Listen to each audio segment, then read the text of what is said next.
Welcome back to second session on additional MCQ from the book by Hariom Gangwar based on chapter 1 The Living World। तो शुरू करते हैं। Question number 1, fill in the blanks for the statement given below. Collection of actual specimen of plant animal species is essential and the prime source of taxonomic study.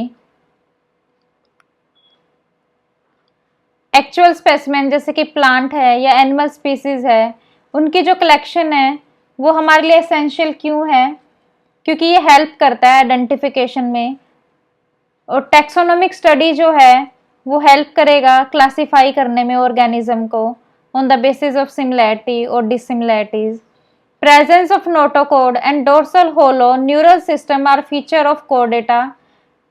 जितने भी caudate जो animal हैं जैसे कि फिश है, bird है या human है, उनमें हमें नोटोकोड देखने को मिलेगी और डोर्सल होलो जो न्यूरल सिस्टम है वो देखने को मिलेगा। Stuffed and preserve terms are associated with museum. Museum में क्या होता है? कलेक्शन है प्रिजर्व प्लांट की और एनिमल स्पीसीज की। Dash represents the choice made between two opposite options. Couplet क्या होता है? A pair of contrasting statement जो हेल्प करता है ऑर्गेनिज्म के आइडेंटिफिकेशन में। इसमें हम अल्टरनेटिव जो करेक्टरिस्टिक्स हैं उनको लेते हैं। फॉर एग्जांपल जैसे अगर मैं लीव्स की बात करूं तो मैं लीव्स के अगर करेक्टरिस्टिक्स की बात करूं तो एक सिंपल भी हो सकता है, ये कंपाउंड भी हो सकता है। तो ये दो क्या है? अल्टरनेटिव और दो अपोजिट चॉइस हैं, और ये हेल्प करती हैं ऑर्गेनिज्म को आइडेंटिफाई करने में। The number and type of organism present on earth is known as biodiversity। जितनी भी वैरायटी ऑफ लिविंग ऑर्गेनिज्म हमें अर्थ पे देखने को मिलती है उसको हम बायोडाइवर्सिटी बोलते हैं। तो जो हमारा ऑप्शन थर्ड है वो करेक्ट है। Question number second, given below are two statement named as first and second. In the light of the statement choose the correct answer from the option given below. Statement first है, all animal belonging to various phyla are assigned to the highest category called domain animalia in the classification system of animals. ये जो statement है ये incorrect है, क्योंकि अगर मैं taxonomic hierarchy की बात करूं जैसे कि kingdom, phylum, class, order, family, genus और स्पीसीज, किंगडम जो है वो हाईएस्ट कैटेगरी को बिलोंग करता है।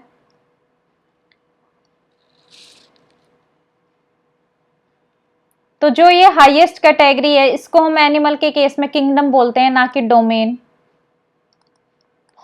अगर मैं डोमेन की बात करूं तो तीन तरह के डोमेन हमें मिलते हैं, आर्कीबैक्टीरिया, बैक्टीरिया और यूकैरियोटा।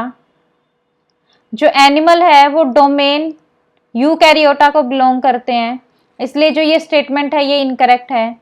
स्टेटमेंट सेकंड है, as we go higher from species to kingdom the number of common characteristics goes on increasing।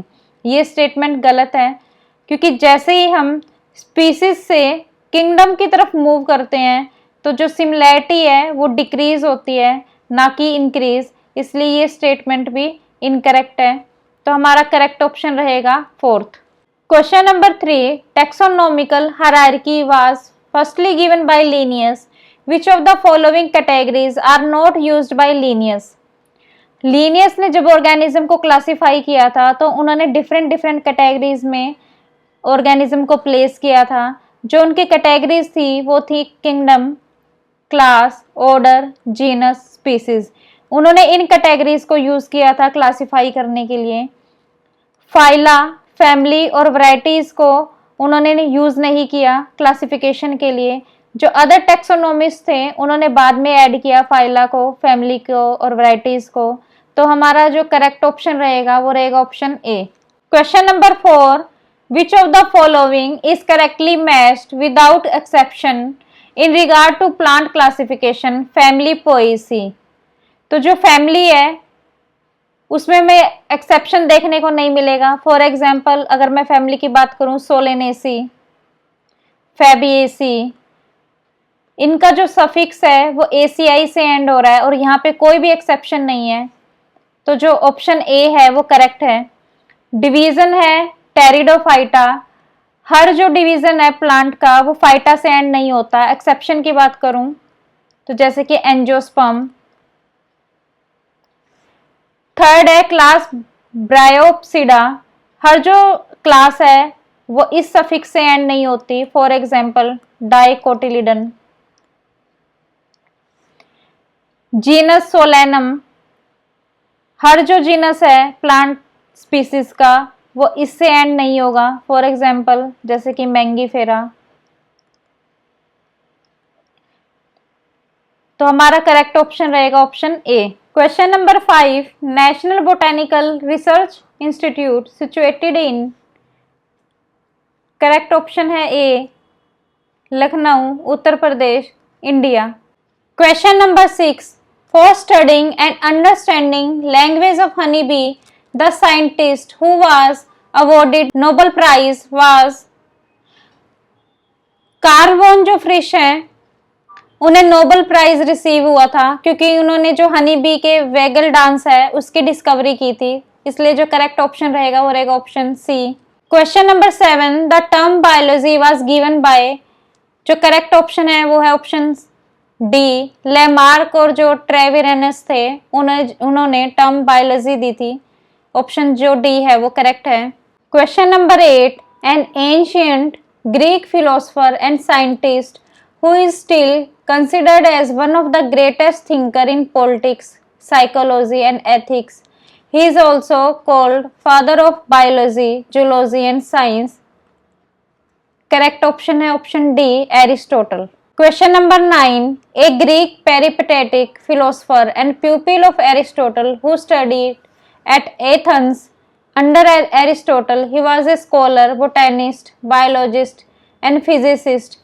He is called the father of botany. Correct option है Theophrastus.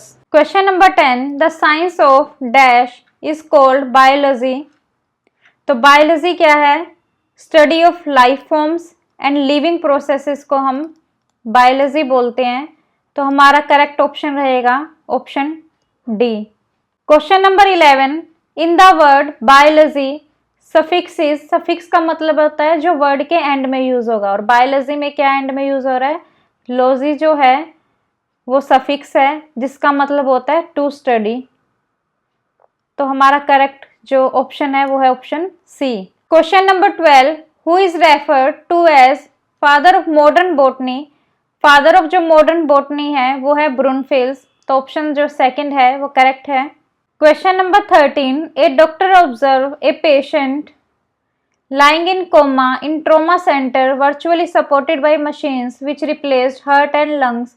The patient was otherwise brain dead. This patient would have, अगर जो patient है वो brain dead है तो उसमें जो self consciousness है उस present नहीं होगी, तो जो ऑप्शन बी है वो करेक्ट है। Question number 14, which of the following organism do not reproduce at all? Infertile human couple, mules, sterile जो वर्कर भी है, ये तीनों ही रिप्रोड्यूस नहीं करेंगे, तो जो ऑप्शन डी है वो सही है।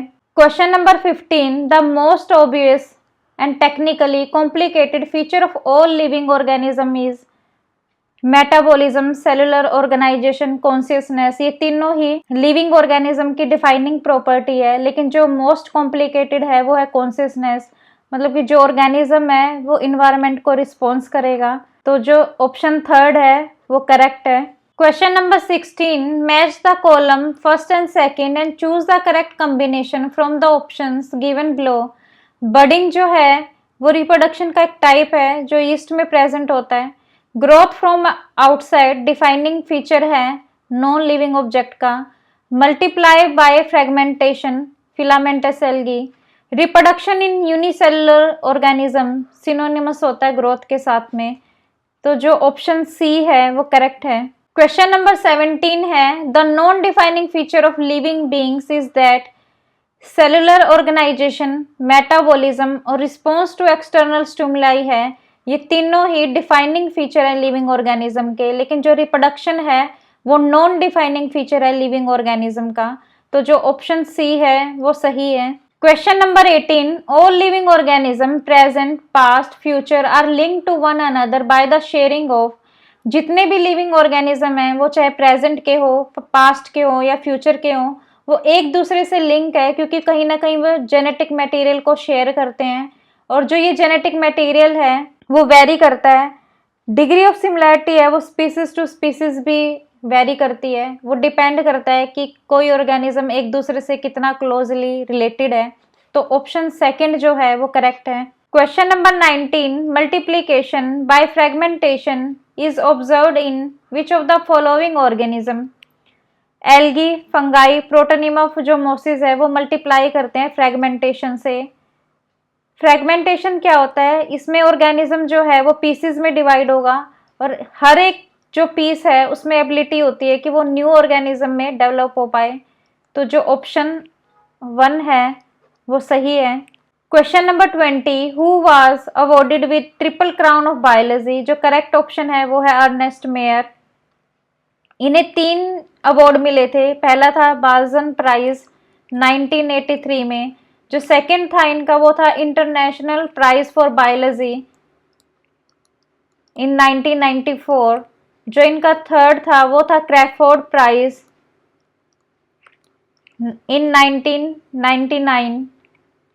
तो जो ऑप्शन सी है वो करेक्ट है। Question number 21, taxon is unit of.